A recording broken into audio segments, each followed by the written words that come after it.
Hi everyone, it's Norm Farrar, aka the Beard Guy here, and welcome to another Lunch with Norm, the rise of the microbrands. Lunch with Norm. Lunch with Norm. Lunch with Norm.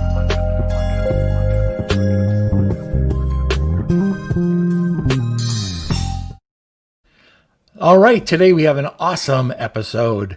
Brian Johnson from Canopy Management is going to be on the podcast with me today. And in case you don't know Brian has helped over 20,000 brands become more successful through his ad strategy. And believe me when I tell you this, Brian's one of these guys that you can sit down with and he will blow your mind because he knows this guy's just a wealth of knowledge. Anyways, what we're going to do today is we're going to dive deep into some new PPC strategies as well as how to defend your product airspace. So get that. If you haven't heard this is a little different. I hear that, people talking about PPC and, what we can do and, what sponsor brand. This one is actually Brian's going to help us talk about defending that airspace. So the defensive instead of the offensive. All right. So Kelsey, where are you? Hey. Happy, it's almost Thanksgiving. We won't be having the show, obviously, for Thanksgiving. But what is it? Thanksgiving Eve? Thanksgiving Eve, that's there right. We go. So everyone watching, you can go ahead and put your favorite Thanksgiving meal or your side dish, whatever, post in the comment sections. And yeah, let us know where you're watching from. It's always great to see. We do have a really great giveaway. We actually have two giveaways, so stick around for that. I want to just put this here. But yes, if you haven't already, give this video a like, share it with your friends, and yeah, we'll get started. We are on social media, so you can find us on Facebook, Instagram, YouTube, and as a podcast, you can find us on Spotify and Apple, wherever you listen to your podcast. You nailed it. And yes. Once again, please smash, ring bells, do whatever you need to do. We're trying to grow this thing. Yep. All right. So today we're broadcasting live on Facebook, YouTube, and LinkedIn. And if you are watching on a replay, just skip ahead, get right to the meat. And if you're watching on my profile page, you can always skip ahead and go to the official fan page, aka or Norm Farrar, now aka the Beard Guy, and you can see today's episode along with other full-length episodes, highlights, and other types of comments. And this is the Facebook group. We're streaming to the Facebook group today. So yeah, I keep forgetting to say that. If you see Facebook user, anyone that's commenting, it's one of the downfalls of StreamYard is that this says Facebook user, so we can't see your name, unfortunately. But just to clarify. But yeah, follow us. We have a Facebook group too. Forgot to mention Norman, our Lunch with Norm, Amazon FBA, and eCommerce Collective. So all right, and before we get started, I just wanted to say hello. Hey, shout out to Dr. Cause. And I see that there's a bunch of Facebook users. Unfortunately, I can't tell your name. And I see Leonard. How are you, Leonard? Thanks for joining us again. All right, Kels. So I guess if anybody has questions, throw it over in the comment section. We definitely will get to them. Sit back, relax, grab a cup of coffee, and Mr. Johnson. Hello, sir. How are you? I'm doing fantastic. Yeah, the whole Thanksgiving Eve. Yeah, Turkey Eve. Yeah, Turkey Eve. You know Tim Jordan. Oh yeah. I was talking to him in his group the other night, and he was talking to me about sweet potato casserole. Oh yeah. Do you know what that is? Well, we actually eat quite a bit of sweet potatoes, so I've seen pretty much every form of it. But yeah, I actually had that for the first time just a couple of years ago. I didn't make it; somebody else did, of course, so it was actually done correctly. But yeah, it is like there's different variations where you can have. There's different. Yeah. Anyway, you can use sweet potato in just about everything, and it's awesome. So yeah, like he was talking to me about putting mushrooms on it or cashews. Anyway, I've never heard of it before. Yeah. But I gotta give this a try. I don't know if it's a southern thing, like up here in Canada. I've never heard it. But anyways, the thing that I like when we have our Thanksgiving is sugar pie. It's kind of like a big, it's like a big giant butter tart, and I'll have a pie by myself. In my part of the country, we call that whiskey.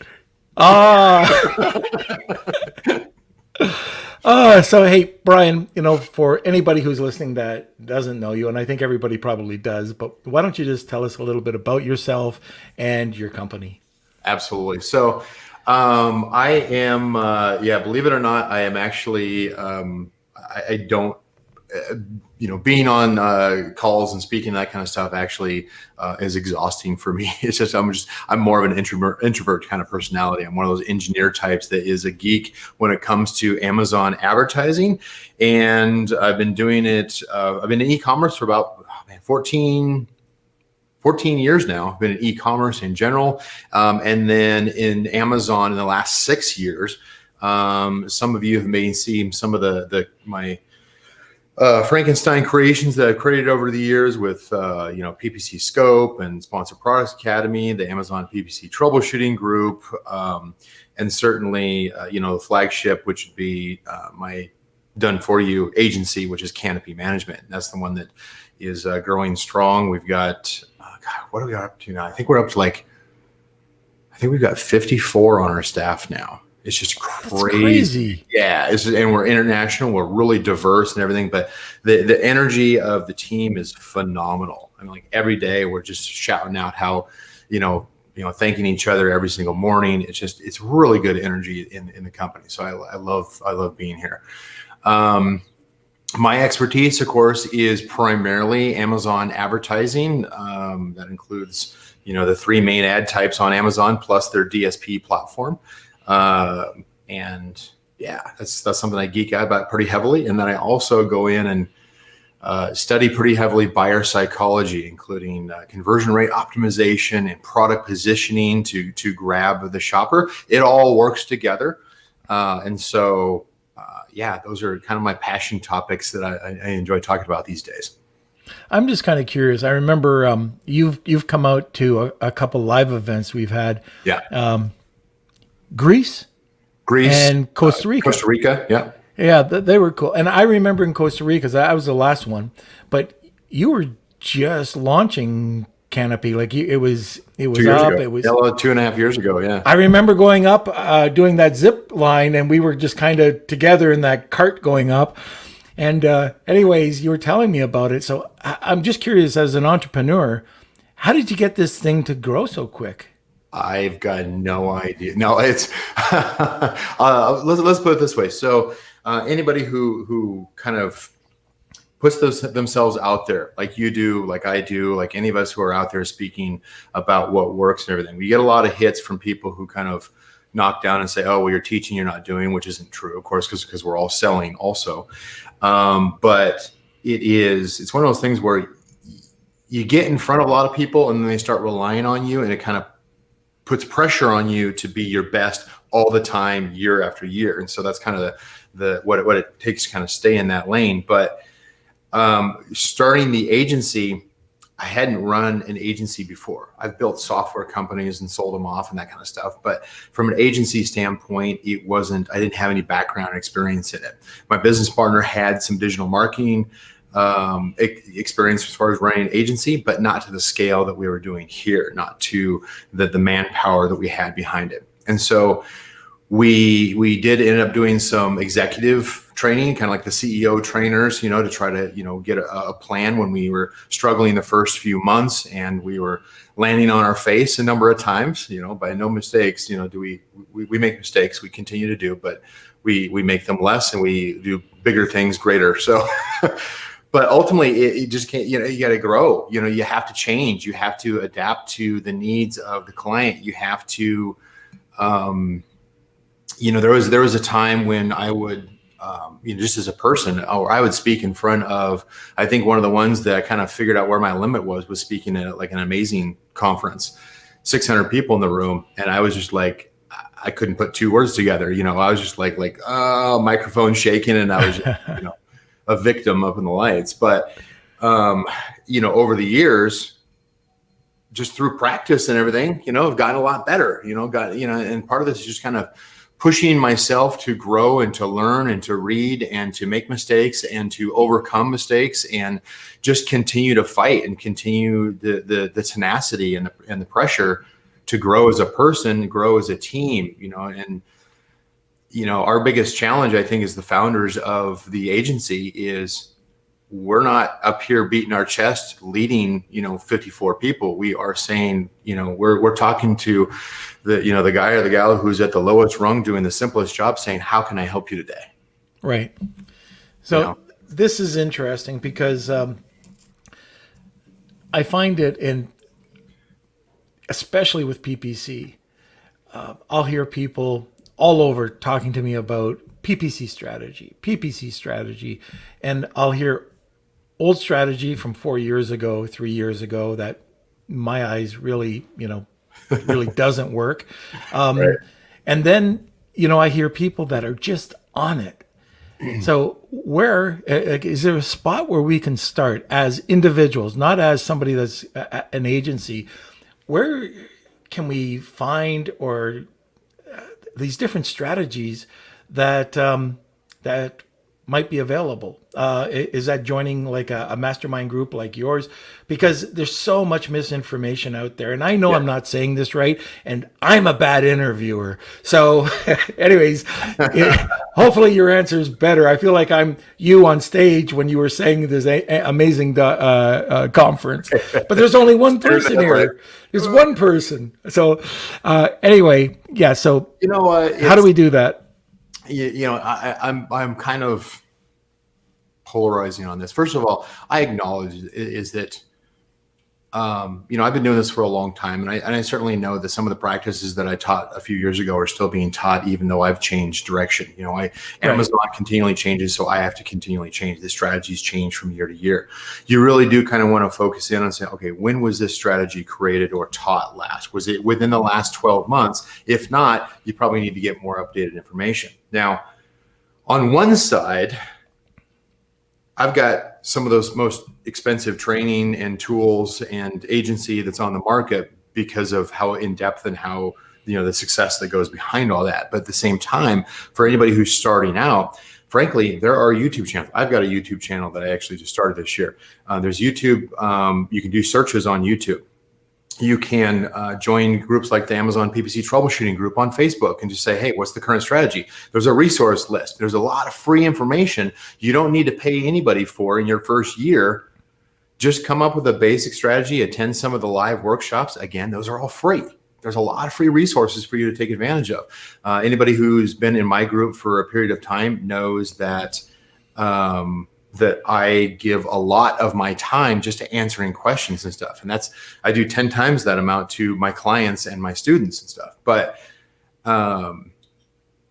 really there's plenty of free information that's available. And really it's more about taking action and seeing if it works for your product and then figuring out from there. You don't have to run blind. There's guides that are available. And even if you pick one of the 30 different strategies that are available, pick something simple that you can implement today.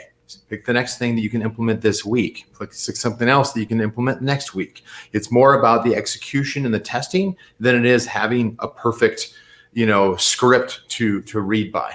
That's so well said. Just first of all, actions instead of intentions, and then just get something done. Get something done. Absolutely. Yeah. All right. We're a day before Thanksgiving. We're a couple of days before Black Friday. It might be a little late. If we're not too late, what is something somebody can do right now, either now or prior to a holiday, to help out with their campaigns? You know what? Obviously, I shouldn't say obviously. So one of the simplest things that you can implement today that will still help you throughout the next few days is, you may have missed the boat as far as things like, Prime exclusive deals or lightning deals or some of the other promotion things that Amazon can do. You're not doing keyword research and market and product research in your advertising right now. It's way too expensive. The conversion rates are jumping up and down on a weekly basis. And you only have about 2.5 weeks left in the season, right? In the selling season. It would have been 4 weeks, but with COVID, compressed, probably 2.5 weeks left. So you've got to kind of go aggressive in some of your advertising, but one of the simplest things that you can set up today, even as a novice, is simply just turning on a couple of automatic campaigns. Now, an automatic campaign by itself is like, okay, no big deal. But the way that I would set it up specifically for, the Turkey 5 or, the Cyber 5 days, right? And then, of course, that's Friday through Tuesday. A lot of people cut it off at Monday, but it is 5 days actually. Is to simply set up an automatic campaign that includes some of your best converting products if you have more than one. Is bid to a point where it is, maybe you set a bid that is a little bit above what your break-even cost per click or break-even bid is. If you don't know what that is based on your conversion rate and your price, you can look it up in my Facebook group, and there we got things that'll tell you how to calculate that. But ultimately, even if you come up with an arbitrary number and say, well, some of my ads have been running and I tend to have an ACoS that is about where I think break even is when I have a $1 bid, great, set it for $1. And then set up a second automatic campaign, exact same products, except that one is going to be maybe 25% below that. It's what we call waterfalling the campaigns. What happens essentially is your first campaign will run until it runs out of budget. You'll get some sales. You'll spend that money throughout the first half of the days of these high traffic days, starting on Friday, going through Tuesday.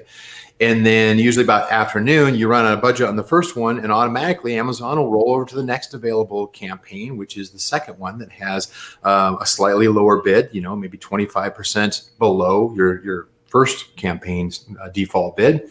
But then you have a bigger budget on that. So that runs even longer throughout the day, but it's running profitably throughout the day. We'll even add on a third one, which is kind of why we do the waterfall technique, is the third automatic campaign will have an even lower bid. Maybe it's, half of what your break even is, or, 25% below your second one. So your bids are tiering down, but then your budgets are tiering up, $20, $50, $500 on the third one. Have the last one have a huge budget as long as you've got a bid that is very, that is well within your profitability range. Essentially what that does, and I typically run those only on high traffic days, the prime days, the Cyber 5, high traffic days, because ultimately what happens here is that Amazon is starting out with the first one. They don't compete with each other because it only picks the first one to run. And then when that runs out of budget, it'll drop down to the second one. And then you're basically breaking even or even making a profit on the second one. And then by the third campaign, when that kicks in, you're making a profit on everything that it can possibly spend. The biggest thing that's going to change is your competitive niche. Your competitors are making mistakes throughout the day that this is taking advantage of. They're losing the buy box because they're running out of budget. Their ads aren't running if they're running out of budget. Maybe they ran out of stock because they did so well. Maybe they got a violation, a penalty, and their listing got pulled. There's a number of reasons as far as why the number of competitors that you're going against from your advertising decreases throughout the day. As an example on this, just to kind of see what the potential on this, we had a product that was not an uncommon situation for some of these, but it was during Prime Day where about 6 o'clock in the evening is when that third campaign picked up. And apparently all the rest of the campaign competitors, or most of the competitors, had fell to the wayside. We're not competing against anymore. And a product that would normally have, maybe 20, 30,000 impressions in a month had over 1 million impressions in one evening during high traffic days. And it had a single digit ACoS, because it was bid appropriately, but it was available to run. And Amazon said, look, nobody else is competing for this space because they stumbled, they made mistakes, but here's your campaign ready to go. I'm going to show your ad all over the place. And it's just really profitable, really high traffic. Now, not every product is going to, depend on how competitive that niche is, you may never get to that third campaign. But if you have it set up for each of these 5 days, then at least you've got a chance of picking up kind of like that extra marketing traffic that you may have missed under just a normal campaign strategy. So that is a really great strategy for right now. It's timely and it can be implemented ASAP. Yep. What do you do with the price? The price, I just keep it the same. It's not like you're going to, it's not like Amazon's going to let you drop the price and then all of a sudden qualify you for some kind of a, lightning deal or something like, give a, kind of a, special deal or whatever. They're savvy to that of people dropping, increasing the price and then dropping the price. You may want to put in, here's something that I certainly teach when it comes to product positioning is look at what your competitors are doing on the search results for your top terms. If none of your competitors are using something like a 5% or a $1 off coupon, that means that, it's pretty easy to tell on the page one search results is when nobody has that little green badge that catches every shopper's eye. That's the hint right there. You want to catch the shopper's eye.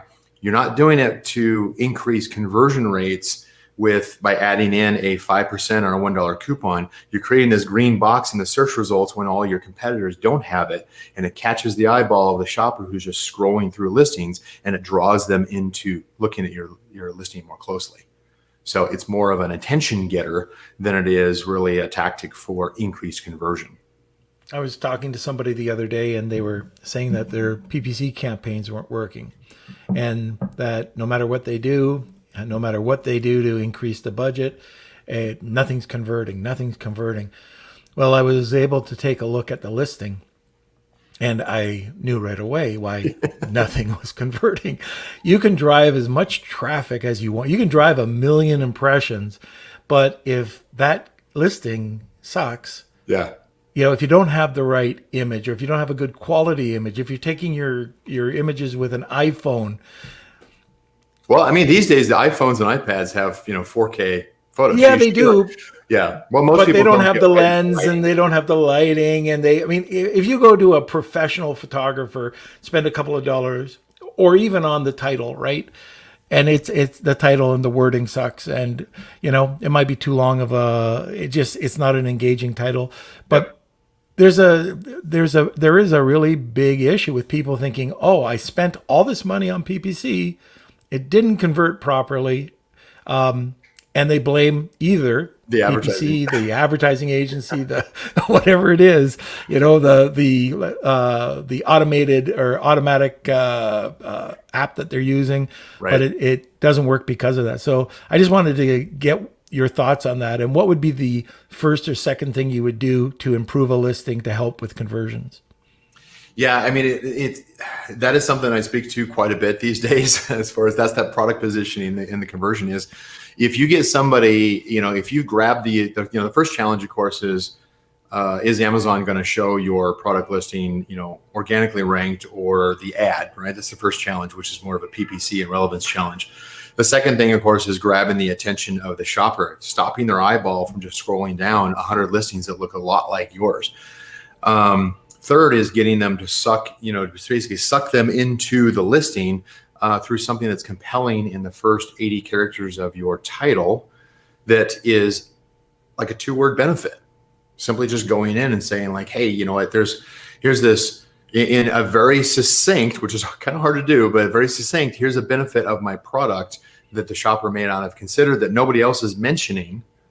Like if you're filling up your keyword, if you're filling up your title, for instance, with this product is for men, women, teens, boys, girls, just stuffing words in there, hoping you're going to get a shotgun out to the audience, then you're not talking to your audience. You're trying to talk to the algorithm, talk to the audience, tell them what a key benefit is in that first 80 characters that brings them into the listing to beg the curiosity. All right, tell me more about this benefit.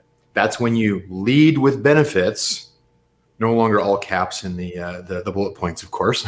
You lead with benefits and you support that with the product features. Don't lead with features and then say, oh, by the way, it'll help you do this. Always lead with what's in it for me.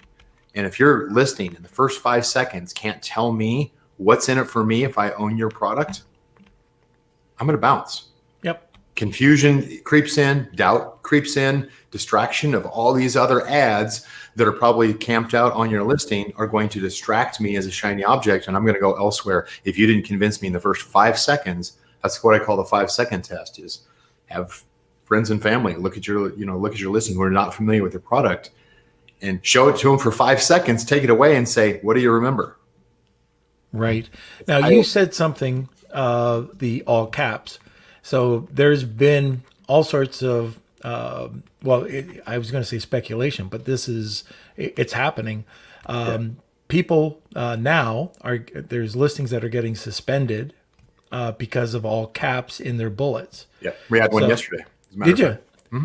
Yeah. It was specifically where it wasn't like the listing was pulled from organic from indexing. It's just we couldn't run ads on it until we corrected it. And did they tell you that it was the all caps? Basically, they said violation of the ad creative policies. And you go in, you look at the policies, and you talk to the reps, and they're like, "Oh, it's because you got the all caps and the bullet points." Right. The algorithm's hunting for that right now. So you don't want that kicking in, because if there's any kind of delay, 24, 48-hour delay from when you make the change and when you can run ads, this is not the day where you want that to start, right? It's right before. And I can guarantee you is that this is when, the black hat attacks and all that kind of stuff start. They're trying to eliminate the competition before the big selling days. Don't do it to yourself by being out of conformance with creative policy. If you got all caps in your bullet points, change it to first cap. Right. Yeah.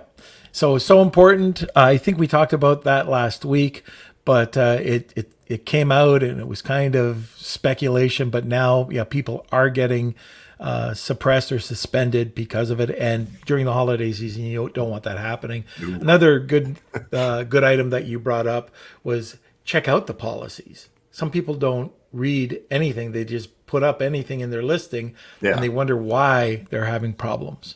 Well, some of those kind of require some interpretation and common sense. They're not going to tell you that the word coronavirus is a banned term, for instance. Mm-hmm. But you can probably guess that anything that is making any kind of a claim, any kind of a medical claim, or is specifically dialing in on something that's extremely hot right now, they're probably going to block. Right. Yeah. So I am really interested in defending your airspace. But before we get to that, there are a bunch of questions that came in. Kelsey, could you start reading? Fire away. Off? Yeah, we got tons. Maybe you're a popular guy, Brian. Yeah, very popular. It's a popular topic of confusion, I'm sure. So, yeah. So for anyone interested in a free 30-minute PPC consultation, all you got to do is take 2 people, and you'll be entered in for the contest. We have a special thing that we'll be doing at the end of the show. So stick around for that. Just take 2 people and you'll be entered into the contest. But first, let's see, we got... And that's actually you and me getting live on a Zoom call and going through and talking specifically about your ads and what the opportunities are for you.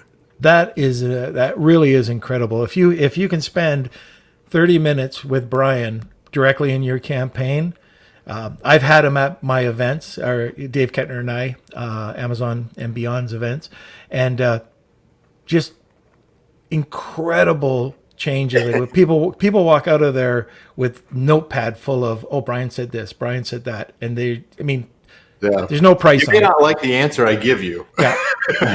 there is that risk that it's like, well, okay, you're screwing this up, but this is where your opportunity is that you're leaving. But that's good to walk out with. It's like, okay, I need to change this, and I need to, start doing this other thing. So, but yeah. All right, great. Yep. So we have lots of people. We got Herb, Edward, Andrew, Yarrow, Yalchin, Leonard, Marcia. They're all joining in. All right. So first question. Let me see. I think Leonard was first. What do you do with keywords that are sitting on the top of page 1 and getting a lot of impressions but not getting much clicks? From an advertised standpoint, as far as like an ad, that's you can clarify. Let's presume that we're talking about as far as like an ad, and it's showing up top of search, for instance, and it's showing your ad campaign, and your listing, which is in your ad, as far as your main image and your title, your social proof, and your price, gives them no compelling reason to click through on your ad. Now, that's obviously probably not what you want to hear. What you want to hear is it's an ad problem. It's not a product problem. But just like Norm and I just talked about, is most likely if you actually search on the search results for that term, is your product, does it fit in with the rest of the products? In other words, is it similar? In other words, is the shopper actually looking for this class of products, or is there a mix of a lot of different products? We especially see that if you're only targeting 1 or 2 word short tail phrases that could mean millions of different products. You're saying, well, I want to be on page 1 for this because it's high traffic. There are so many keyword research tools have convinced us that the high traffic terms are the way to go, and yet Amazon focuses on relevance, so they want you to target a more specific audience than just broadcasting out to everybody and hope that you get something. It is more likely that there's something with your main image, your title. Again, kind of what I was mentioning earlier is if your title doesn't lead with something that is compelling for the shopper to gain their curiosity, such as a 2-word benefit to them of owning your product, why should I look at your product when there's a whole line of other products that have a lot more reviews, maybe even a better price? You've got to have something in your title and your main image that compels them to go to your listing and then use your listing in order to actually convert them. But right now, you're just simply, if you're getting the ad impressions but not the clicks, it's most likely because the shoppers don't find relevance of the search that they just made for that particular term and your ad. One of the things I wanted to add to that. Oh, thank you. Coffee time. Nice. Hey, Connie, Brian's on. Brian? Oh, thank you. Thanks, Connie. There we go.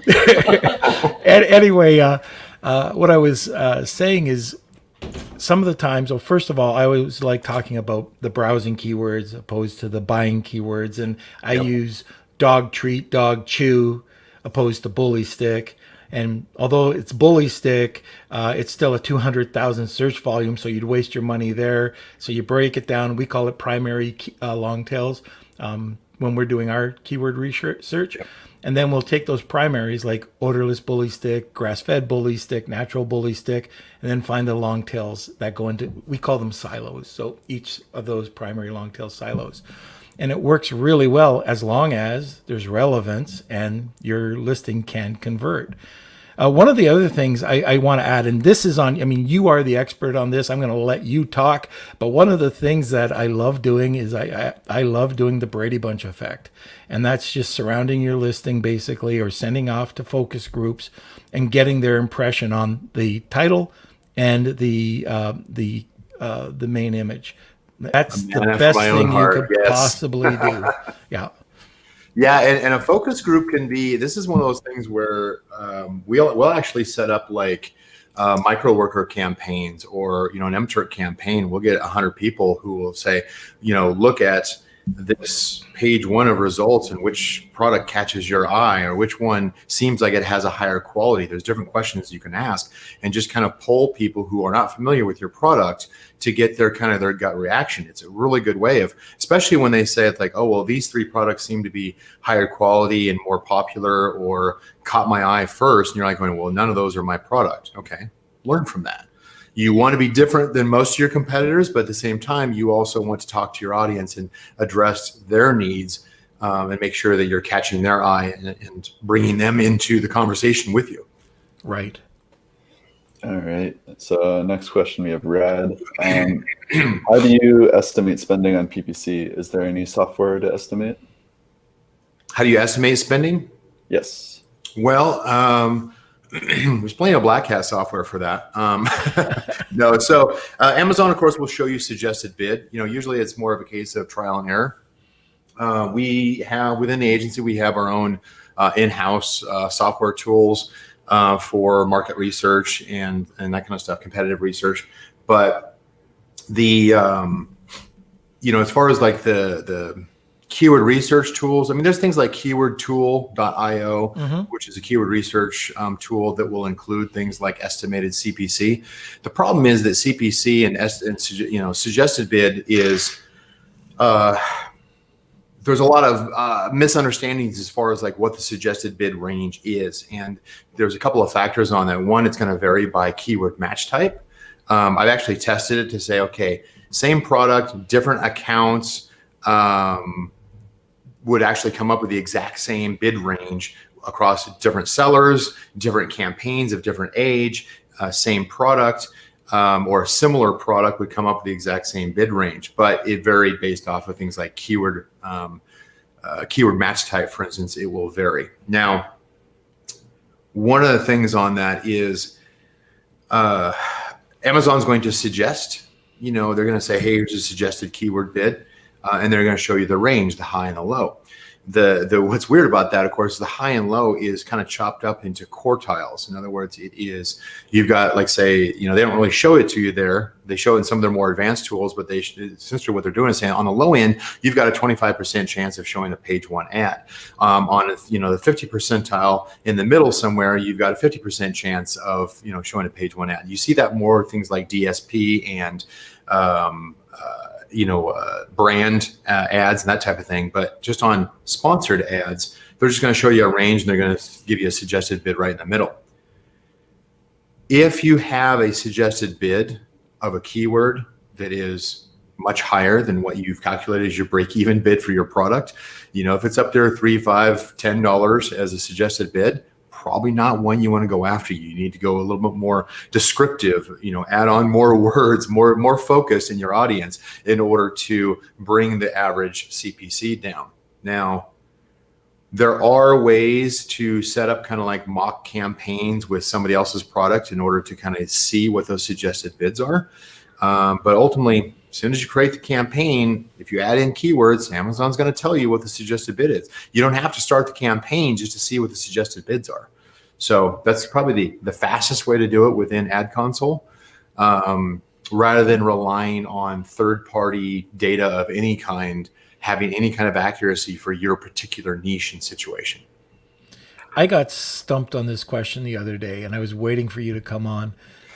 Somebody in the group had asked, is there a way to find out the best converting keywords for orders? So I know, like on seller.tools, you can go in and punch in and you can see, this keyword will give you X number of estimated orders. Is there a manual way to try to figure that out? Sure, there's clues. So if you've got access to brand analytics, you can do the search term analysis in brand analytics.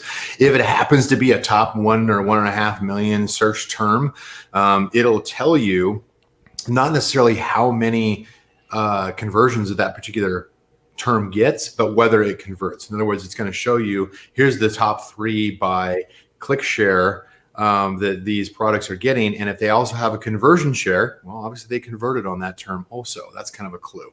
So that's one clue, is if it shows up in brand analytics and one of those top 3 actually has more than 0% conversion rate, that tells you it probably converts for somebody. Now, how much it converts, that's not going to tell you. Right. Other clues are things like if somebody has an Amazon choice badge, you have to have a conversion in order to have an Amazon choice badge on a keyword. If you're using something like, there's multiple keyword research tools that will show like, oh, this has, a choice badge, or you can just look it up in your own, niche. An Amazon choice badge is another clue that this one actually converts. Just having a phrase in a title or just some keyword research tool or search engine saying this gets 50,000 searches in a month does not mean that it converts. Right. One of the things you can certainly, you could have a page 1, position number 1 organic ranking for your product for a key term and nobody ever clicked through on it or convert on it. You probably have hundreds of those right now for your product and you don't even know because they don't convert. But those are a couple of probably the easiest clues to look at, is the brand analytics and the Amazon choice badges. Those are usually bestseller, of course, would obviously be another badge. Very good. Of course, the bestseller is more on the product, not an individual term. So right. I'm back to brand analytics and Amazon choice when at the keyword level. Okay, that's great. I learned something there. Thank you, sir. All right. Next question is from Yarrow. Cool strategy with the waterfall campaigns. What do you do later with them? Delete, or they will just live there? I just pause them afterwards. Yeah, I mean, it's okay. So I have a whole other strategy called gold panning, which is basically where you're essentially just taking a low bid campaign across all the ad types and it runs year round.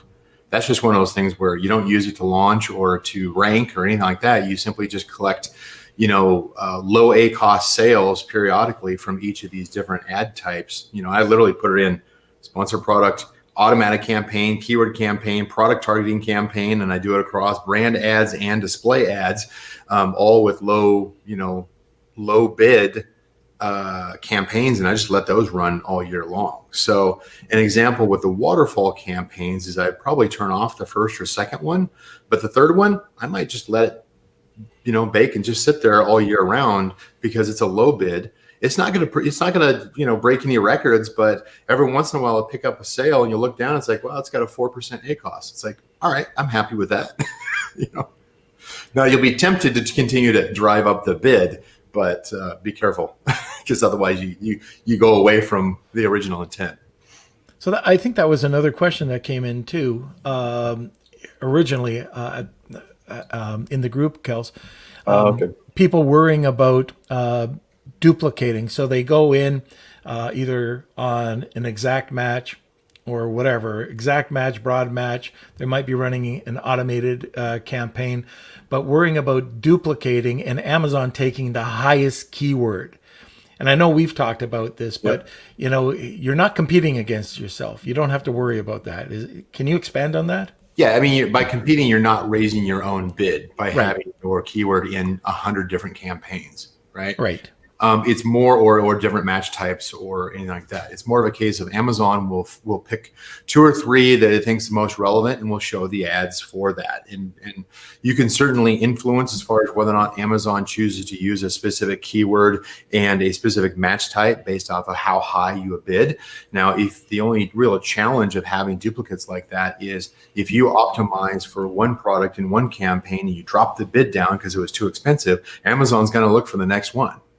And so if you didn't also do it over there, then you may end up be like chasing around. And that's one of the reasons why things like search term isolation and those kind of concepts were invented primarily out of laziness, because not willing to actually do all the work and actually maintain focus, which is a little bit more difficult to do, but also because not because it really provides any more benefit to the algorithm, more it's easier to manage, which is fine also because frankly, a lot of us don't have time to be spending a huge amount of time working on the ads, right? That's why things like the automated software and that kind of stuff that is on the market is popular, regardless if it's actually successful or not.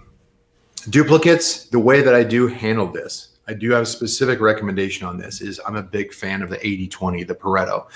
And periodically, maybe once a month, once a quarter, I'll go through and I'll look to see, can I narrow, I'll be running, a keyword for a product and I'll have it in exact phrase and broad match. And I'm testing to see which of those 3 or 2 of those 3 is performing. And then periodically what I'll do is I'll go through and do some cleanup. And I'll say, okay, I've got 3 of these, the same keyword running in 3 different match types. 2 of them are performing to my standard, to what I expect it to be able to perform at. But this third one, maybe the exact match is too competitive or it's just failing to convert well enough. And so I'll eliminate that one match type, but then keep the other 2 running. So that's just more of a kind of a cleanup. So you're focusing your ads on what's producing the most amount of results that you're looking for. In most of our case, I know certainly our agency, we focus first on profitability, then on scale and launches and that kind of stuff. Right. Now I know I've seen tons of questions come in, so I want to get to that. And I also want to get to defend your airspace. So I know it's going to run late, but my suggestion is, Kels, why don't we do one giveaway right now, and then we'll save the last one to the end. Okay. So how do you want to do this exactly? Do you want to do the question and then have the taking people? Yeah, we'll do that. Okay. So it's all up to you, my son. All right. So I believe we actually have 2 giveaways. So the first one is the PPC consultation, and the second one, Brian, do you remember? Which is going to be towards the end. Or sorry, the one is going to be now, and then there's one at the end. Yeah. So this would be the PPC consultation. Right. Okay. Yep. So for the PPC consultation, everyone that's entered your 2 tags, I'm going to share my screen. Just a second. The other one will be teaching about yoga poses. Uh-huh. And they can enter still, right? We still got. Yeah. So for the second contest, we'll do. Okay, second contest. All right. Well, So look at those are some good odds for those who entered. yeah. man. So we got, what is it, 5 people? All right. So this is so far everyone that's entered. Yeah, we'll see. So this is the first time I'm doing this. So let's see. So the winner for this, it's so exciting. And Norman, Kelsey, what I'll do is I'll provide you a booking link from my Calendly so that they can just make it easy for them to book time with me. Oh, Marcia. Marcia, congratulations. Yeah. Marcia. Okay, so Marcia. Be careful what you wish for. So for those who haven't won, here, I'll take off. So Marcia is the winner for the first one, and we'll just keep doing it till the end of the one. So we have a second consultation. So I'll keep everyone's name still in there. Yeah, so if you want to enter still, you still have time. There's a second consultation. Yeah, just add your 2 tags in the comments. Yeah, so all you have to do is just tag 2 people that are in this conversation, and you'll be entered to win.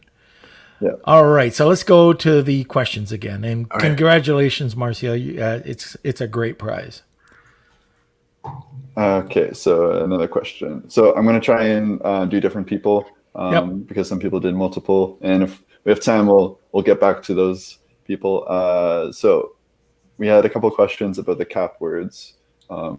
So Edward, we should change the cap words from the title also. I haven't seen any issues with the title, actually. You would think that actually would be one of the biggest things that Amazon would go after. It would not surprise me if they start including that as far as the filter.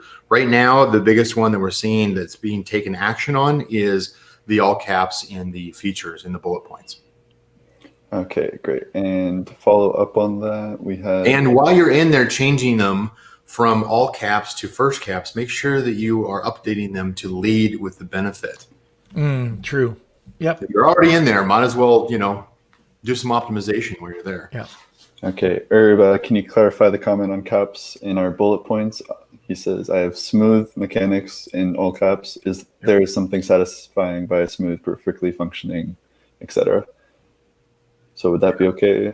Smooth mechanics in all caps will get you suspended. Yep. Okay. Saw it yesterday. All right, from Dr. Cause. I am seeing my auto campaigns are killing it. What is your general opinion on dumb auto campaigns? On dumb auto campaigns? Yeah. Yeah, I mean, I don't. So a kind of a common myth is that people use automatic campaigns for keyword research. Keyword research tools are way better than what automatic campaigns are going to do. So I do any kind of a search term that converts within an automatic campaign. I will copy it over and start testing it over in broad phrase exact in my manual campaigns. And then later on, if it actually kicks in on the manual campaigns, then I'll go back and negative match it on the automatic campaigns. If you have an ASIN that converts, that's when I start seeing if I do a product targeting ad, which we'll talk more about here. But if I do a product targeting ad, then see if I can get a convert through a manual product targeting campaign. Otherwise, yeah, I do keep automatic campaigns running all the time. I like with the new automatic campaigns, just taking out the ASINs in the report and putting them into negative ASINs. Right. Yeah, and at least from what I've seen, all of a sudden your conversions will go up much higher on an automatic campaign. Have you checked that out? Well, there's a couple things on that. So you've got things where I go back and I'll tune those. Certainly any automatic campaign. One of the things that people should be aware of is that if you have an automatic campaign that was started before November 2018, it does not include the auto targeting group features, which is actually something great to have. Now, I would suggest. Now, some of you may be saying it's like, oh, this thing makes $10,000 a month at 5% ACOS. Why should I update it? Well, don't. If it's not broken, don't fix it, right? But at the same time, is that if you do want to take advantage of the newer in the last 2 years, right? Auto targeting groups where you can tune it based off of some of the audience settings. Those would be things like the close match, loose match, complement, and substitute. Then that'll give you a little bit more tuning. It's kind of like tuning, a keyword match type, for instance, or a placement where you can see the data and you can see where one is outperforming the others. and you can put the ad spend and focus it on the one that's performing the best. You can do that in the automatic campaign. So that is a common optimization step that I'll do in there. Is I'll tune not just the negative matches or copying terms out of automatic campaigns that are converting, but I'm also going in and analyzing those auto targeting groups and then keep the ones that are running that are actually giving you the highest conversion rates. Very good. Okay, from Leah. Hi guys, Brian mentioned a focus group to get feedback on product detail page content. Is there a focus group you would recommend? Not on I haven't created one for that specifically. I know that I do workshops every couple of weeks, and that's been part of my content recently. I've posted some of those videos up onto my YouTube channel. The Facebook group that I have is the Amazon PPC troubleshooting group. So I will kind of commingle my PPC training and recommendations there, along with what I've talked about quite a bit more this year is, of course, product positioning, differentiation, conversion rate optimization. So I do talk a lot more about that in that Amazon PPC troubleshooting group. There are a couple that I would recommend if you're checking out your listings. One would be PickFu, and they allow 8 options. So if you have 8 different competitors or 7 and your listing, you can put it in there. The other one, it's not as robust. And again, these are just split testing apps. The other one's Usability Hub. Those are the 2 that I use for quick answers. Yeah, and we actually just had John Lee from PickFu. John was just on, yeah. So Leah, if you want to check out that episode, it's all about split testing and how to go about it. So we had him on, I think, last week. So yeah, it was just last that'd be week. a great check out. Okay, Cool. Next one. Let's see. Viral. So if there's keyword that has no conversions in brand analytics for all 3 clicks, that means no one is buying. Or it's bad data from Amazon. That also happens. No. Yeah, a lot of people don't realize that, like, what's in Seller Central or Ad Console, that data is not going to match up with the advertising reports, and that advertising reports are not going to match up to the data that is fed to third-party solutions. Those are 3 different systems. They're approximately similar, but they're not going to match up. So if anybody's ever, yelling at some third-party provider like mine, now you know why. So stop yelling. All right, and looks like people are loving the wheel. Oh, good. So again, we still have time. Tag 2 people, and you'll be entered into the contest. What happens if they don't know how to tag? How do you tag somebody? Yes, we had a question come up before. How do you tag? Just hit the @ symbol and then 2 Amazon sellers. Oh, I think our fire alarm are going off at our house. But yeah, sorry if you can hear that. But yeah, so just @ and then 2 people, and you'll be good to go. Very good. All right. Our next question is from Yelchin. We were selling 3 products. Price is about $200. CPC is crazy, around $10 per click. Do you know how to decrease it? Thanks. Yes. Oh, you want the answer too? Okay. Yes, of course I do. The challenge you've got is, if what I'm understanding correctly, is that you have your product price is above normal for the marketplace. In other words, it's at $200. Okay. You've got 3 products. The CPC is crazy around $10, which means you've got competitors who are willing to pay more because there's a higher value. Maybe there's some kind of long-term value of the customer, because maybe there's other products that can sell them later on. Usually those kind of $10, if you're getting $10 bids, that's when you need to zag when your competitors are zigging, right? So what that basically means is try to observe where your highest costs are. Here's an example. In your advertising is, you've got keywords that are very expensive, highly competitive, maybe too competitive. Then certainly, one option is to look at other related terms that maybe are more long tail, more descriptive, that have a smaller search, have a smaller, more closely tighter audience, and maybe less competitive. That's one option. 2 is if you think that if you're seeing where your competitors are running ads, primarily just sponsored product ads, for instance, maybe they're not running display ads or brand ads, then maybe try other ad types that they're not currently using. I can tell you right now, because I see it every single day, is most brands on Amazon are only using about 15 to 20% of the ad types, the ad space that's available on Amazon. What that means is you've got an 85% chance of beating your competition and being more visible by doing something they're not doing. Third is if like we've seen a lot this year, where so many people have heard, the idea of like, oh, you want to be sure that you're advertising, most aggressively on exact match, and then secondarily phrase match, and then people are forgetting about broad match. And what ends up happening is if all your competition, and you can't really see this from the outside, but you can test it with your ads. If all of your competition, as you went by testing all three ad types, if all your competition is most aggressive and has the highest CPC on a specific keyword match type, try a different keyword match type.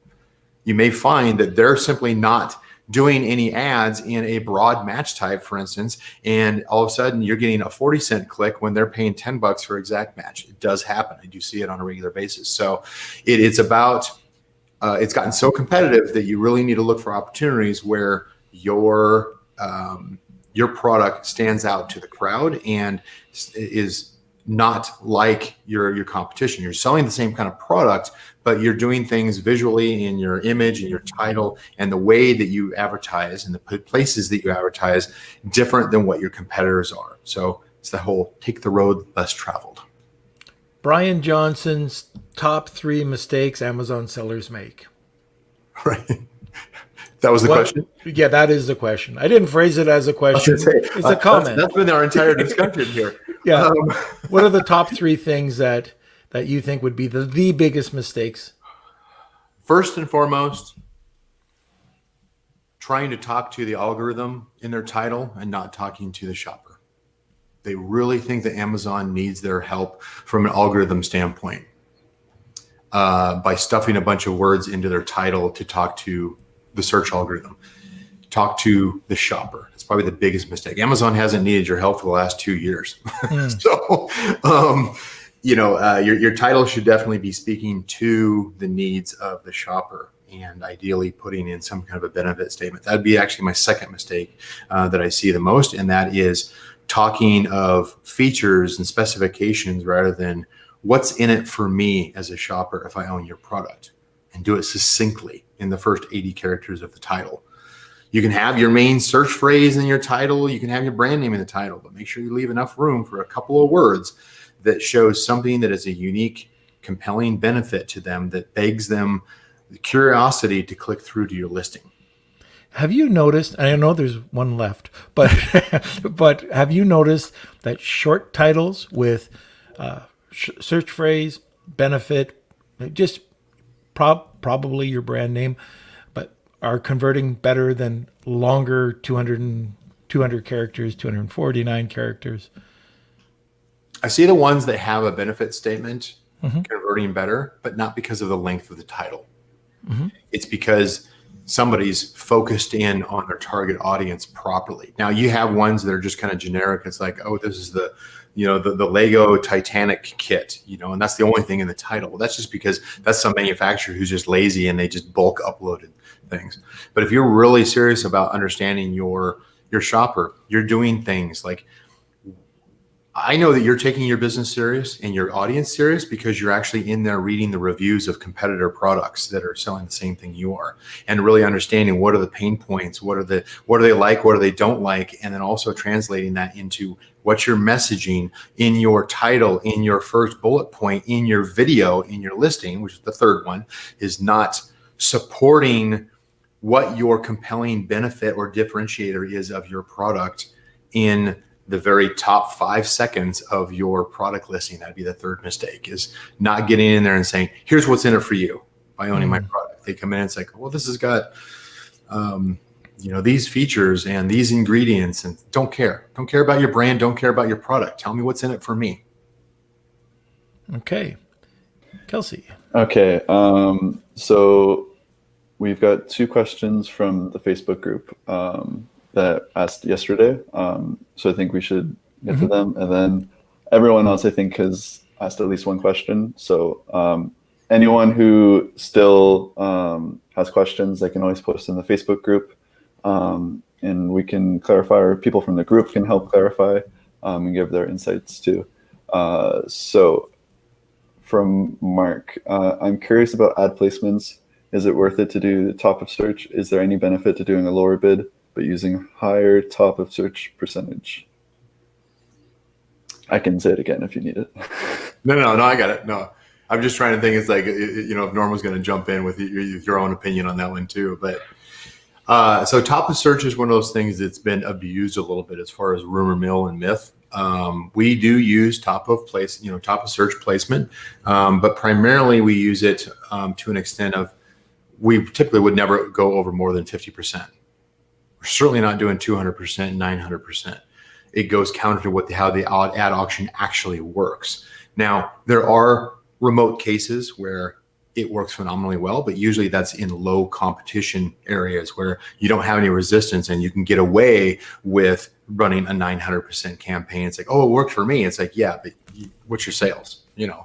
It's like, well, I got $500 in sales this month. It's like, yeah, okay, you've got no competition. There's certainly, those are instances where it does work, but in general, the way that the ad auction works is it goes through a sequence of determining which advertisers have an ad that is qualified to run. So it's kind of an on-off test of whether or not you're eligible to run. 2, then they'll say, it's like, is your ad and your product relevant to what this customer is searching for? And that's subjective based off of Amazon's opinion. So that's the second filter. And each time they're shrinking the number of ads that are selected down to a smaller and smaller number until they actually sequence it and say, okay, here's the first one, here's the second one, here's the third one. Then what they'll do is they'll adjust based off of kind of a trust factor, right? This is one of those things where Amazon scores campaigns to determine, once they've already gone through the filtering of qualification and relevance, then they will score the campaign. And typically a brand new campaign in its first couple of weeks has very low trust, and so the score is low. In well-established campaigns that have high click-through rates, who have a click and a conversion history, has a higher score. Now, how they use that score is, and then they carry this over and they say, okay, I'm going to adjust your starting bid, assuming you went with a campaign bidding strategy of down only, for instance, and I don't trust your campaign, so I'm going to reduce your bid from your $2 starting bid down to 30 cents.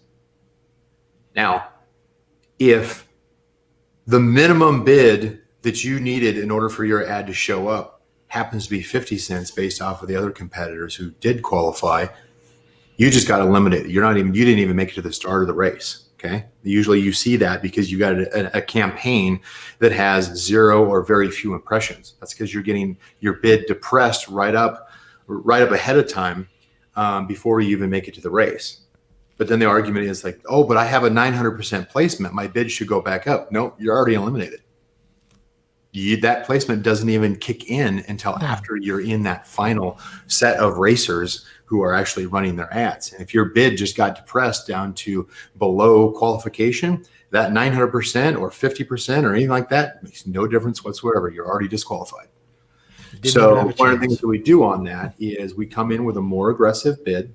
Certainly on a brand new campaign, we start out with a fixed bidding strategy the first couple of weeks to simply prevent Amazon from depressing our bid down from $2 down to 30 cents. Now, can that be a little bit more expensive? Yeah, but our ads are run, which is what we want. We want our ads run so we can get some data back so that we can then fine tune the bids.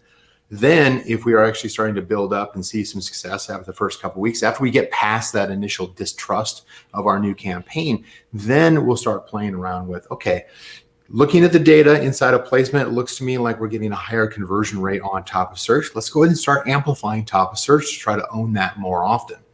Sometimes that works, and sometimes everybody's doing the same thing, and then it gets competitive and too expensive.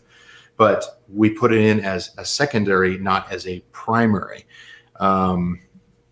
even if we put in, even if we launch a brand new campaign with a 50% top of search increase, if we don't do something like a fixed bid, then our ad may not show. If we do something like a dynamic up and down, it'll still depress the bid, down if they don't trust you. But if you use a fixed bid, it may be more expensive because then you're coming in with the bid that you set, and then they're adding on another 50 cents. But at least you're getting traffic and clicks, and you're getting some data back to start making some decisions about optimization. Awesome. So I know there's another question, but you have, we've already gone an hour, and we can definitely, I know you said you don't have, you just said you were a little bit open, you scheduled some time for us, but this is crazy. Yeah. You're giving us so much information. What do we got? Another 15 minutes or so? Well, I would say, I would probably cap it at a half an hour if we can do that. Okay. Wow. All right, guys. So stay tuned. If you like what you're hearing, like I'm sitting here just listening and learning as well. So Brian always surprises me with some of the things he says. Too, Norm. Yeah. This is your show. If you want to just field, if you get a constant set of questions coming in, we can just do Q&A, and then we can come back for a future one and talk about defending airspace.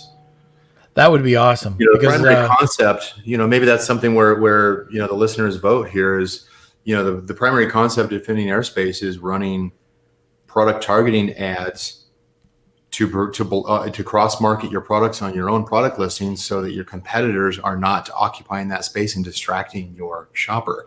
And I can guarantee you that most brands on Amazon are leaving that door wide open for competition to do exactly that. But that was the topic. But if the Q&A is more actionable today, let's continue with the Q&A because there's lots of questions, and we still have one from the group. And then that would be perfect. You know what? I am gonna talk to you later. I'll put you on the spot right now about becoming a permanent guest. But I'm just putting it out there. Everybody listening, if we never see Brian again, we know what the question or the answer was. But all right, next question. Okay, so the other one from the group. I'm not sure if this was the one that you mentioned that you'd asked already, so we'll go through it. But it's from Suzanne. If you have a seasonal product and therefore maybe only a short-term product, should you run your launch campaign differently? And if so, how? If you have a seasonal product, how do you do a launch campaign? Yeah. So a launch campaign on a seasonal product, certainly you're going to want to do a little bit of warm up and some campaign and keyword testing in advance of whatever that season is. If it is it's a holiday gift, or if it's seasonal can be, there's a lot of different seasons, right? And a lot of different, events throughout the year. It kind of depends also on how, I probably wouldn't launch a seasonal product if it's off season. I would probably launch it within a month of that season. I would probably launch it just so you can kind of get some history, especially what I was just mentioning there is getting Amazon to start trusting your ads. Your conversion rates are typically going to be lower. Expect that until your season actually kicks in, then it'll start increasing. But if you can make your advertising and the numbers work in general, where you're getting about break even in your ads, and then the season kicks in and your conversion rates increase, then you're profiting from there on out, right? But it is a great way of, start in advance of the season, so you can start, even if you've got some traffic and some conversions pre-season, then you can start doing some fine-tuning not only your ads, but as Norm and I have talked about repeatedly today, and that is fine-tuning as far as how you are addressing, how you're talking to your audience, and how you are optimizing your product listing to speak to the benefits of your product, and therefore theoretically increasing the conversion rate of your product. Awesome. Hey, we've got so many people on the call right now. Just again, and these are just the people I can see, and I've got really bad eyesight, but Edward and Rad and Darwin, Leah, Yarrow, people that I can't see in our Facebook group, which sucks. But it's Drew and Sarah. Oh, okay. And Mark and JP. Hey, thanks everybody. And if I missed your name, just because I can't scroll up enough. Kelsey's got to do all that for me. But I but like anyways, that let's tag that you put in there. The I want Brian. yeah, that's the other one. So if you can't tag two people, just Yeah. put in hashtag I want Brian. There And we share go. the post. Some of us don't know, don't even know two people, So that's a I'm like that. I know Kelsey.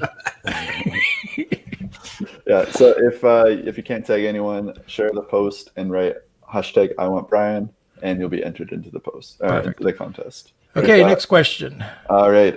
This is from Andrew. This is a little different PPC question. Okay. Good evening, Norm. Hello, Brian. Off topic. Dear Brian, should a young entrepreneur go into PPC agency business? Is that a fat niche that will kind of support a new company attempting to figure out the thing that I could pick up as a specialization? Have difficulty understanding the pain of the seller when they run the PPC. Thank you guys so much for everything you do. You know what? I mean, if agency is one of those things where you've got to have a lot of tolerance and patience because you're going to get a wide variety of clientele.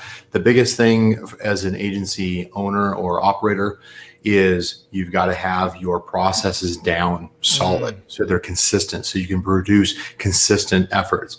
Now, one of the things that I kind of fought with my own team, but eventually was kind of drilled in as far as what works is in my head, I can come up with 500 different ad strategies and tactics and all that kind of stuff that we can implement for different situations.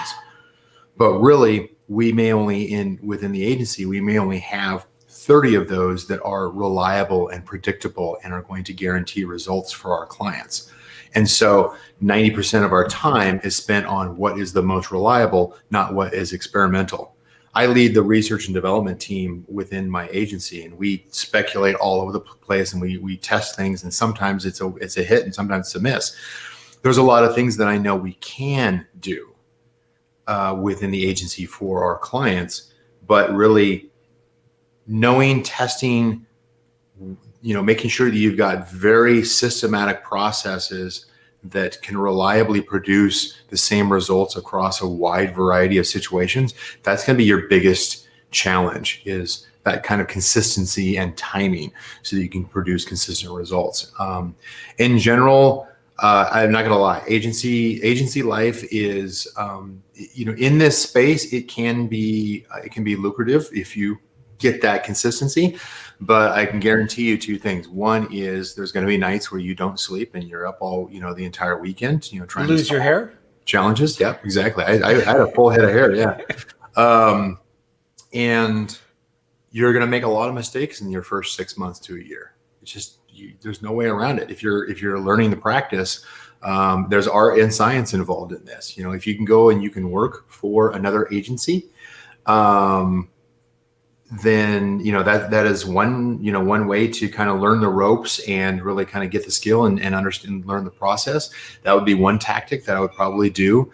If I'm green at all in PPC, I would definitely get under somebody's wing and actually go work for an agency, try to get your foot in the door, and just kind of learn the basics rather than trying to go out there and make promises that you're not able to keep. That's the kind of the tough hook about agency is they're paying you big fees in order to take the stress off of them. And if you're creating more stress in the process, then you've done exactly the opposite of what they need. Yeah. One other thing I could add to that, you have to know your demographic. Who is it? Create a persona and then tackle that. And, one of the things that you have is a business model. And you don't sway from the business model, I don't think, but you've created a business model that sticks. And where I see agencies run into trouble, first of all, if they have a demographic that they're not going after and they ask, it might be because you're targeting higher end, like $1 million plus, and now all of a sudden you're bringing in a bunch of smaller accounts, or vice versa. You stick with what you know best. The other thing is just trying to do everything for everybody, like be everything for everybody. And that just can't be. Yeah. You have to have, let's put it this way. So I've got a team of 54 and we've got multiple departments to provide the different services, but that we didn't start out that way. that's only been in the last year that we've actually developed some of the additional offerings because our clients demanded it, they needed it. And so we developed in-house expertise, 6 months to a year before we even offered it to our own clients. So it was one of those things where that kind of consistency, obviously, Norm, we're not even talking about the whole, like, how do you even market yourself and how do you get credibility, social proof for your results. It is more of a case of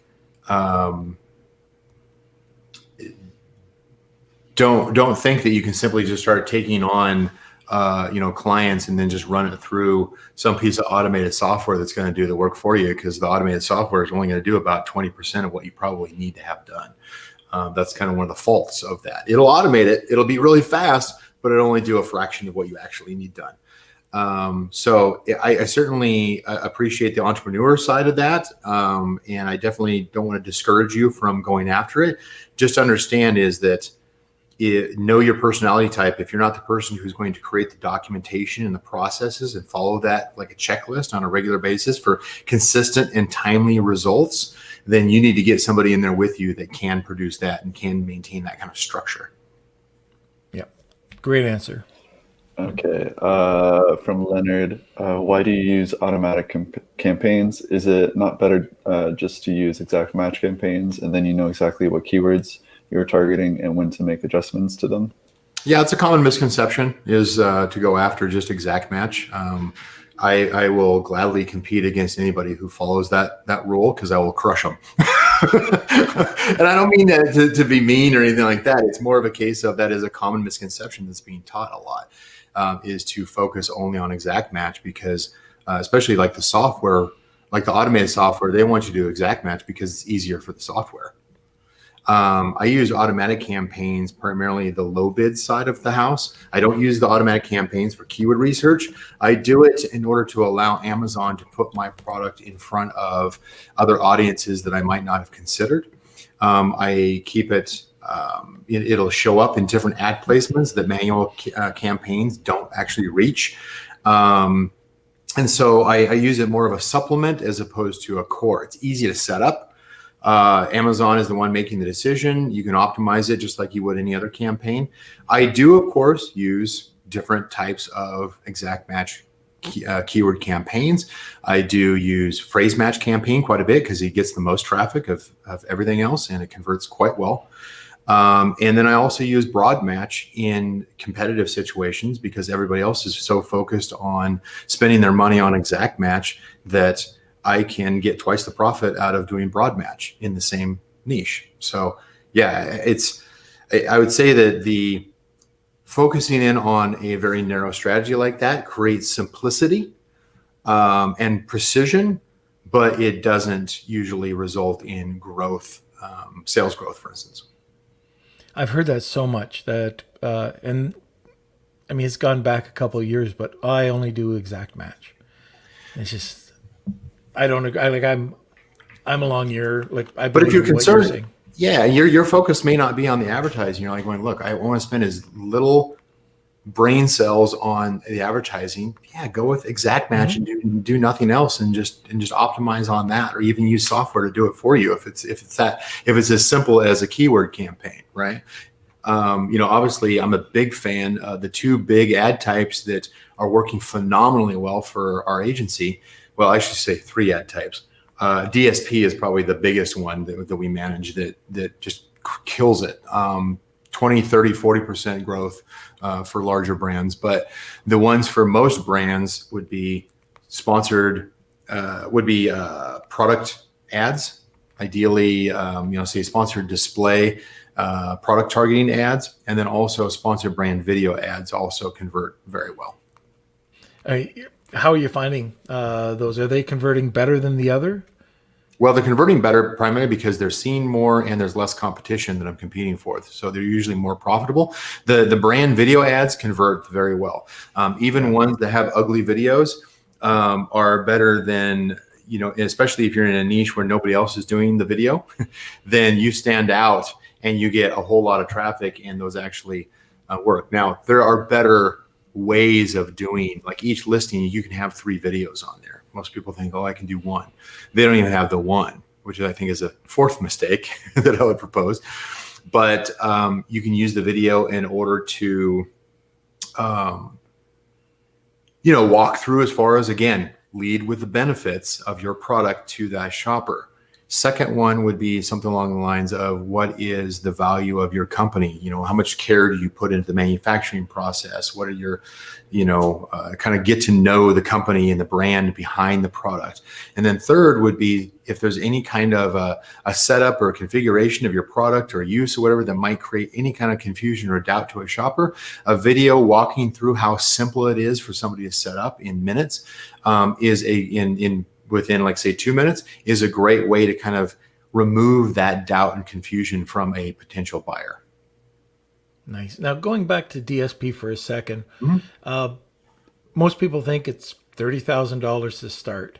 When you go to an agency like yours, because you're a partner, you have different price breaks for that? Absolutely, yeah. We don't really have. I mean, technically, our minimums, I think, are something like $5,000 a month in monthly ad spend. Yeah, so we usually that's recommend typical. Yeah, it's appropriate if a brand is currently selling, maybe $30,000 a month or higher. DSP works pretty well. There's also certain product niches that work better in DSP advertising as far as remarketing ads off of Amazon than other, like, subscribe and save kind of products. Consumable products that have recurring sales work fantastic on DSP. There's other products that have limitations. If you're in PPE, selling masks or hand sanitizer and that kind of stuff, you're probably not going to be able to run ads on those, mainly because of the policies of the other sites don't allow certain content. What Amazon calls their over-the-shoulder restrictions of, we can't show this product because some child might be looking over your shoulder when you're surfing and it comes up and they'll be offended or something. And so there's some restrictions there, but in general, the biggest advantage of DSP is it's got a lot more control and flexibility as far as the off Amazon advertising compared to what's available within Ad Console as far as the sponsored display audience view type of targeting or audience product targeting. A lot better profitability and growth. But, like you said, is like, I wouldn't spend the $30,000 per month by having Amazon manage it, because Amazon, their primary focus is kind of like selling billboards. They're going to sell you on the views, and they're going to celebrate the success of, look, you spent $30,000 and you got 50 million views. And then you say, like, but how much do I profit? And they're like, it doesn't matter. You got all these views. And the reality is that any agency owner knows perfectly well is, if you're not focused on profitability, you're not in business. Yeah. And the other thing that I love, and this came out, I think, 2 years ago, but nobody's talking about hashed audiences. Yeah. So you can upload 20,000 or more hashtags. So if you want to, and we talked about this just before the call, right? Having a targeted list that you can upload, and Amazon through DSP will help you target these people, like a specific list. So, I mean, how cool is that if you can target your specific demographic? But that's our DSP. Most people, probably the high percentage. The reason I wanted to bring it up is it doesn't have to be $30,000. You can go to an agency like Brian's, and most likely it'll be a lot less. And I'm not trying to give Canopy Management a plug. that was my pitch right there. So there we go. Okay, but no, it is, if you're in that range and you are selling, it is something to take a look at. Yeah. Okay, Kelsey. All right, and we got just a time for a couple more questions. Yeah, I think Kelsey just kind of comes in, does these cameos, like, okay, he does, yeah. Where did you go? It's like, oh, I went to go get a beer. I'll be right back. Yeah. Yeah, what's in this cup? All right, so we'll do one more question because we're just at the 30-minute mark. So Darwin, I hate PPC. I do the very basic level of it. I rely on an extremely strong product to make up for the lack of skills on PPC. Awesome. Eventually, we'll need outside help, tips on how to vet an agency or expert.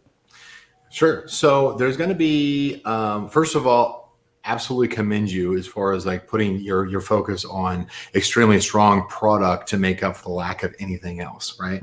Your product, if you've got a bad product, PPC is not going to fix it, right? It's only going to amplify it. from a PPC standpoint is there's software solutions, there's agencies, there are individual consultants, there's software agency hybrid. One of the things that we just recently introduced actually for because our agency normally handles the more established brands, and we help them kind of level up. Well, we do help them level up to higher sales. But we also just recently introduced the fact that we have a hybrid with my own software, PPC Scope, because of the new features that rolled out recently. We can support basically doing a hybrid between our agency team working through the software to basically manage somebody's at a much lower sale. So those kind of opportunities do exist with some of the software providers. It's just making sure that that particular agency or consultant actually has the knowledge that they claim, because unfortunately, I mean, because I'm in this space, I see this all the time. I see somebody who has been in the space for 3 months and they're saying, I'm an Amazon PPC expert, because they worked for somebody else for 2 months. And of course it is, they just don't know what they don't know, unfortunately. And unfortunately, if they're spending your money, then they don't really care. They don't have the penalty if they do it wrong. And I'm like going, well, some excuse came up. Ultimately, you got to have some accountability there. So there's going to be a wide range of skill levels. There's going to be a wide range of an agency that's either going to be, you've got a big difference between, like, say, a one-man shop versus a team working for you. For instance, a one-man shop, if it's a single consultant, they may be inexpensive. You're like going, I can get them for, $200 or $1,000 a month or something like that. It's inexpensive, but anytime they get overwhelmed with too many clients, or they get busy with their own product line or their day job or the vacation, whatever, you're the one who takes the hit on that, right? If they don't know something, they may not have the support team in order to research it and to bounce back off. If they don't have, if they only have a handful of clients that they're working for, then their view of the world is basically what has happened in those few. The nice thing about agencies, but part of the reason why they're more expensive, like mine, frankly, is we work with, over 100 clients. We call them partners because we align with them, but we have the visibility of over 100 different product, lines that we work with. We have very deep relationships within Amazon, so that if something goes wrong with a product listing or suspension or anything that goes weird, we can actually contact heads of departments rather than going through seller support. We also have, like I mentioned earlier, is that we have our own research and development team within the agency, where we're constantly looking at what's the latest, what's the newest. Amazon is always coming to us and saying, hey, in 3 months, we're going to be rolling out this new ad type. Can we get your feedback on it? We're already developing strategies before people even know it exists. Those are some of the advantages, but there's a cost that goes along with that. So I would say that for an agency that is strong, you're probably looking at anywhere from 10 to 20% fees of what your ad sales are. That's just kind of estimate, to kind of ballpark as far as estimating where you might be. Say 10 to 20% is a typical range in this industry. And it might be a case where there might be setup fees, there might be monthly fixed fees, there might be percentages, smaller percentages too. So each agency is going to handle it a little bit different, but ultimately you've got to go in, and a common question I get is, well, how much do I need to be selling before I consider like a full agency like that? I would say that probably you're not talking to an agency if you're not selling more than $10,000 per month. If you're not, did I say that right? I felt like there was a double negative there. If you're selling more than $10,000 per month, then an agency might be correct for you. Otherwise, I would probably do it in-house and try to keep it simple and focused, as best as you can. Use software to supplement your process, not to replace your strategy. There's no software out there right now that is creating any kind of a decent strategy. Yeah, it still requires research and ingenuity and all those other kinds of things. So, one other question, just like we talked about before, that you can ask an agency is, what's their demographic? And yeah, so you know what? I mean, ours is pretty diverse as far as who we handle, as far as which marketplaces in the world that we handle, as far as which product lines that we go after. If you come to us and you say, it's like, hey, I've got a great COVID face mask, then we're going to turn you away because you've got 300,000 competitors. I'm already in that space. Don't need to be there. There's things like that are going to be where it's like, it doesn't make sense. And we'll flat out tell you, if you interview with us, we may come back and say, we're not going to take you on, but here's our recommendations to move you forward. So that's kind of the benefit of talking to an agency is they'll likely do some kind of an analysis for you and tell you where your strengths and weaknesses are. I know that's what we do. Very good. So we're coming down. Anybody who wants to enter, just put "I want Brian" or tag 2 people. We'll give it 30 seconds, and then we'll do another do the wheel of fortune. Yes. Brian, while we're waiting on this too, for everybody who hasn't tagged and gotten in on this is, so there was basically, there's 2 of these that I'm giving away as far as 30-minute consultations. They both say PPC, but actually, because I can do either PPC, obviously that's my first and foremost love, right? The second one, of course, is like product positioning, conversion rate optimization of listings, which may have a higher value for some of you. So you gotta have that flexibility. It's like, well, I want to do this one instead of PPC, for instance. Okay. All right. So Kelsey. Okay. Is everyone ready? You don't look like Van White. Nice. All right. So yeah, how many do we got? Edward, Sarah to break it up and have Drew and then Sarah as a separate one. All right. So we have Edward, Herb, Drew, and Sarah. Leonard. Leonard. Yeah, you're already in there, Leonard. You take 2 people. Mark, Darwin. Okay, so if you guys are ready, I'll go ahead and press the button. Here we go.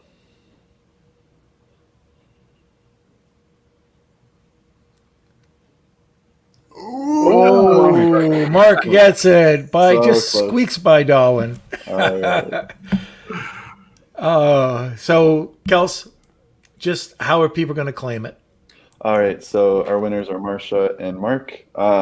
So to get in touch with me, just email me at k@lunchwithnorm.com. All right. And then Kelsey, I'll get you that link, that Calendly link, to make it easier for them to book with me. Perfect. All right, so I'll just send them that link. Once I you get can't email. believe it. This has been by far the longest podcast we've had. You are in demand, sir. And how do people get a hold of you? But they don't. No, I don't want to be contacted at all.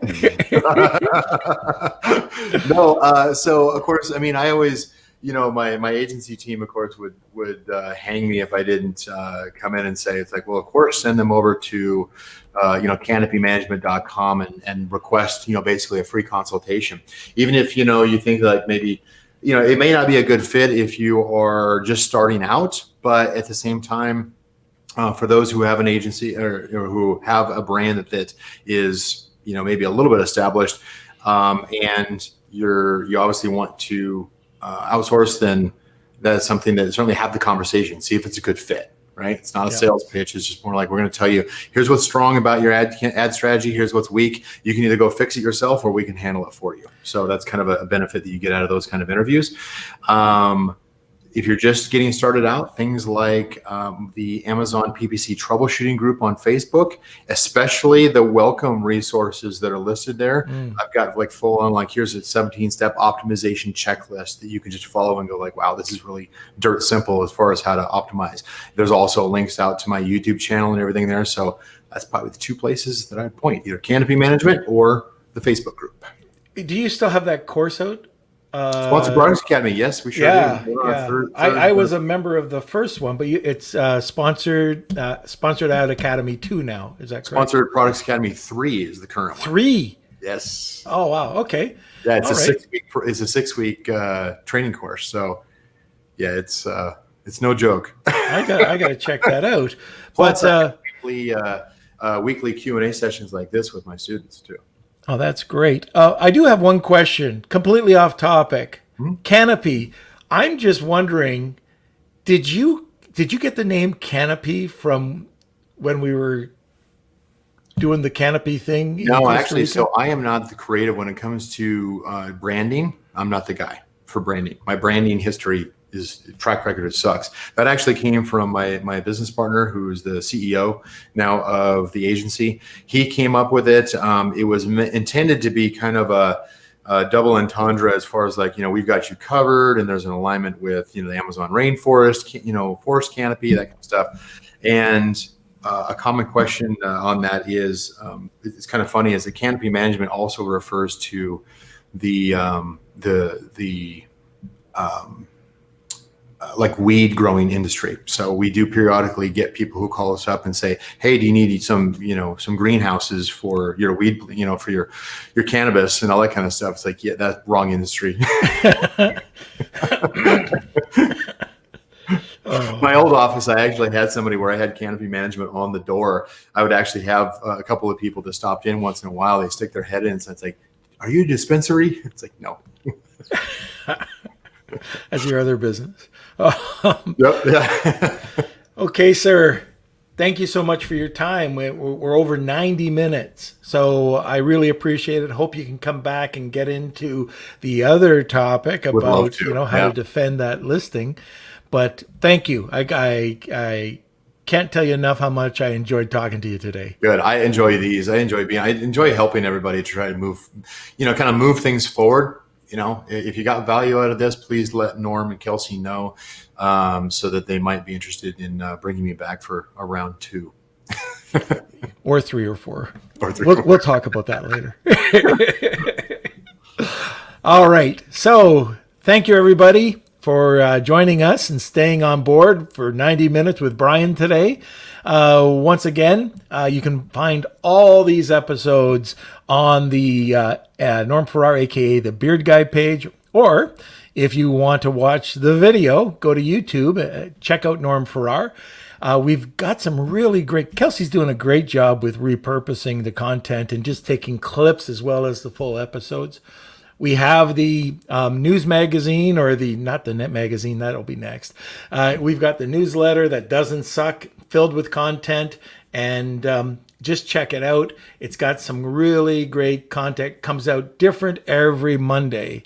So next week we are having, and Kelsey, you can join Friday. me anytime. Friday. But, it's Friday. Yes.